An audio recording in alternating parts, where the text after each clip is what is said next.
Deloitte আৰক্ষীৰ অভিযানত প্ৰায় 9 কোটি টকাৰ সন্দেহজনক হেৰোইন জব্দ আটক 2 সৰবৰাহকাৰী সোমবাৰে পুৱাৰ পৰা 8 বজাত ডিলাই আৰক্ষীৰ সূত্ৰে জানিব পৰা অনুসৰি দেওবাৰে নিশা ডিলাইট প্ৰায় 9 কোটি টকাৰ মূল্যৰ সন্দেহজনক হেৰোইন সহ 2টা সৰবৰাহকাৰীক আৰক্ষীয়ে আটক কৰিবলৈ সক্ষম হৈছে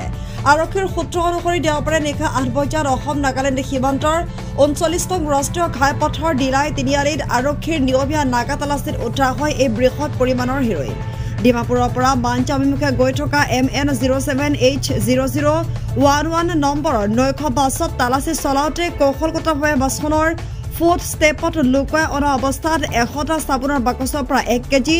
220 গ্ৰাম সন্দেহজনক হেৰোইন উদ্ধাৰ কৰিবলৈ সক্ষম হয় তালাচী অভিযানটোৰ নেতৃত্ব দিছিল ডিলাই থানাৰ OC আকাশ গগৈ আৰু তেওঁক সহযোগ কৰিছিল থানা ষ্টাফে আনহাতে বোকাইজান মহকুমা আৰক্ষী বিষয়া ৰুস্তম ৰাজ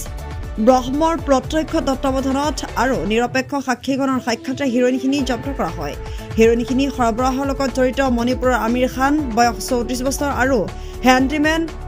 সিংগামায়ুম সজত বয়স 25 বছৰ বুলি জানিব পৰা গৈছে দুইজনকে আটক কৰি অধিক তথ্যৰ বাবে জেৰা অব্যাহত ৰাখিছে বুলি জানিব পৰা গৈছে